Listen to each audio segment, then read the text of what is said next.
Baik, Assalamualaikum warahmatullahi wabarakatuh.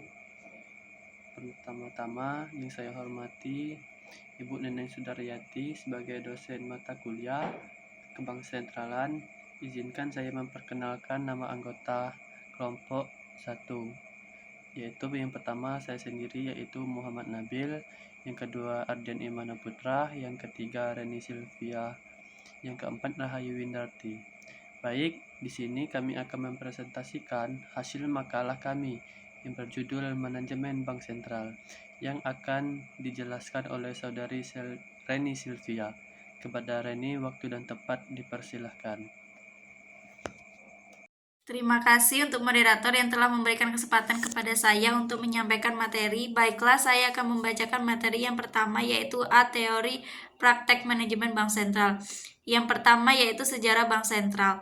Bank Sentral pada awalnya adalah istilah yang digunakan untuk Banque de France yang didirikan untuk menggambarkan otoritas yang bertanggung jawab oleh Napoleon pada tahun 1800 untuk menstabilkan kebijakan yang mempengaruhi pasokan mata uang sesuatu negara. Sejarah bank sentral modern tidak dapat dilepaskan dari perkembangan Federal Reserve The Fed Amerika Serikat yang dibentuk sejak 1913. Sejarah awal kisah bank sentral setidaknya diawali pada abad ke-17 dengan berdirinya lembaga pertama yang diakui sebagai bank sentral, yakni Riksbank Swedia pada tahun 1668 sebagai bank saham gabungan. Bank ini disewa untuk meminjamkan dana pemerintah dan bertindak sebagai lembaga clearing untuk perdagangan. Beberapa dekade kemudian, 1694, bank sentral paling dikenal saat itu, Bank of England, didirikan sebagai perusahaan saham gabungan untuk membeli utang pemerintah. Bank sentral lain didirikan kemudian di Eropa untuk tujuan yang sama, meskipun beberapa didirikan untuk menangani kekacauan moneter. Bank sentral awal menerbitkan catatan pribadi yang berfungsi sebagai mata uang, dan mereka sering memiliki monopoli atas masalah uang kertas tersebut. Yang kedua yaitu perbankan sentral modern sebelum tahun 1914. Bank sentral tidak terlalu mementingkan tujuan menjaga stabilitas ekonomi domestik. Hal ini berubah setelah terjadinya Perang Dunia I, ketika mereka mulai khawatir tentang masalah ekonomi makro, yaitu tingkat lapangan kerja dan tingginya pengangguran, aktivitas nyata, dan tingkat harga. Pergeseran tersebut mencerminkan perubahan ekonomi politik di banyak negara dengan hak milik politik yang meluas, gerakan buruh yang meningkat, dan ditetapkannya pembatasan migrasi. Pada 1920-an, The Fed mulai memusatkan perhatian pada stabilitas eksternal, yaitu mengawasi cadangan emas karena US masih menggunakan standar emas, dan stabilitas internal yaitu mengawasi harga, output, dan lapangan kerja. Akan tetapi selama standar emas berlaku, tujuan eksternal masih tetap mendominasi. Baiklah, hanya itu materi pertama yang saya sampaikan. Selanjutnya saya kembalikan ke moderator. B. Teori dan praktik manajemen bank sentral. 1. Pengertian organisasi. Organisasi adalah satuan atau unit sosial yang memiliki fungsi terdiri dari dua orang atau lebih, yang saling berkoordinasi untuk mencapai tujuannya.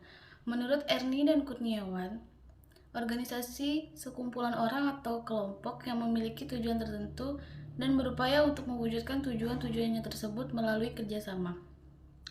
Pimpinan dalam organisasi umumnya dinamakan manajer. Manajer adalah seseorang yang menentukan tujuan dan mencapai tujuan tersebut seorang diri. Mencapai tujuan tersebut, manajer akan mampu mencapai tujuannya melalui koordinasi dengan bawahannya. 2. Tujuan organisasi. Tujuan organisasi secara umum adalah mencapai atau merealisasikan keinginan atau cita-cita bersama dari tiap anggota organisasi untuk mendapatkan keuntungan dan keberhasilan dari tujuan organisasi, serta untuk mengatasi terbatasnya kemandirian dan kemampuan pribadi untuk mencapai tujuan bersama. Tujuan organisasi adalah membuat seseorang lebih disiplin dan memiliki etos kerja tinggi. Disiplin dapat terwujud ketika anggota organisasi dapat mengikuti segala aturan yang ditetapkan organisasi, lalu mampu memahami hak dan kewajiban setiap anggota untuk kemajuan organisasinya. Meningkatnya kemandirian serta kemampuan dari sumber daya yang dimiliki. Menjadi wadah yang membantu mencari keuntungan bersama-sama dengan kerjasama yang sudah terbagi dengan baik. Selanjutnya, menjadi wadah yang digunakan untuk individu yang memang ingin memiliki jabatan, penghargaan serta pembagian kerja yang jelas. Menjadi wadah untuk memiliki pengawasan dan kekuasaan. C. Manajemen Bank Sentral. Independen Bank Indonesia. Independensi secara yuridis. Undang-Undang tentang Bank Indonesia merupakan landasan yuridis bagi independensi Bank Indonesia, di mana dalam Undang-Undang BI dimuat berbagai elemen dari independensi Bank Indonesia. Elemen-elemen independensi tersebut meliputi antara status kedudukan, tujuan dan tugas, serta manajemen Bank Indonesia. Independensi secara personifitas dalam Undang-Undang BI ditunjukkan dalam pengangkatan anggota Dewan, Gubernur oleh Presiden dan persetujuan DPR. Persyaratan dan persetujuan DPR juga penting untuk menjaga independensi Bank Indonesia dari investasi pemerintah melalui pengangkatan anggota Dewan Gubernur. Pengangkatan oleh Presiden kapasitasnya adalah sebagai kepala negara dan bukan kepala pemerintah. Dewan Gubernur tidak dapat dihentikan oleh Presiden selama jabatannya, kecuali mengundurkan diri berhalangan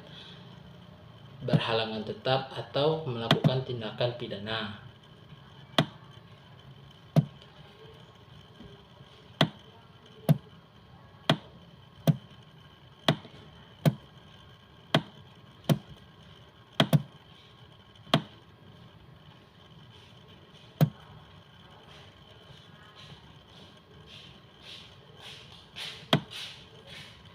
Independensi secara institusi Bank Indonesia adalah sebagai negara independen yang dalam melaksanakan fungsi dan tugasnya bebas dari campur tangan pemerintah atau pihak-pihak lainnya.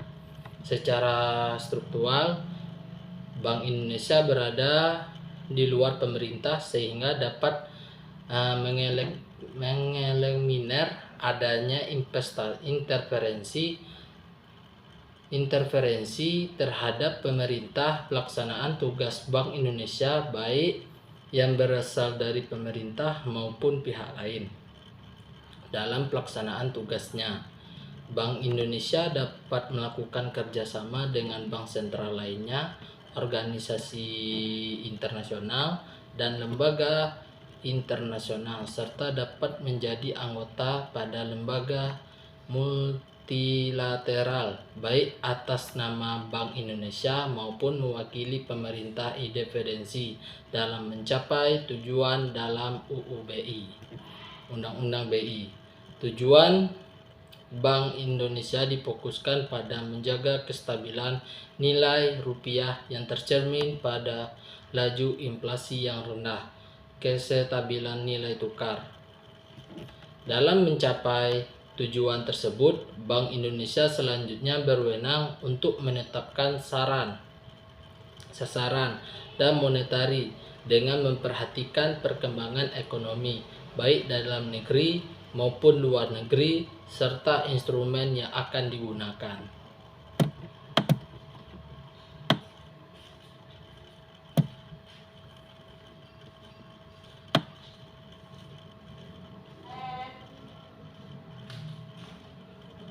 Tiga, independensi Bank Indonesia dalam sistem ketatanegaraan Indonesia.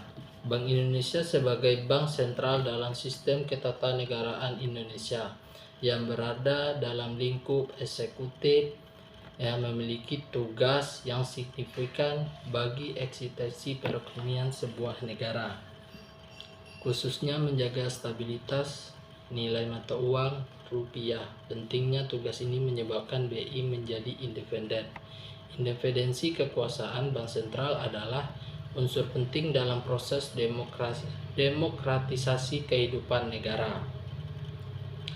Bank sentral pada dasarnya adalah bagian dari pemerintah yang punya peran besar dalam menentukan pertumbuhan ekonomi. Presiden beserta menteri-menterinya adalah pelaksana fungsi eksekutif yang bertanggung jawab terhadap pelaksana pembangunan secara keseluruhan, termasuk ekonomi. Bank sentral melaksanakan sebagian fungsi eksekutif secara profesional dan mandiri, namun tetap menjalin konsultasi efektif dengan pemerintah untuk ikut serta mensukseskan kebijakan pemerintah di bidang ekonomi. Sekian, terima kasih.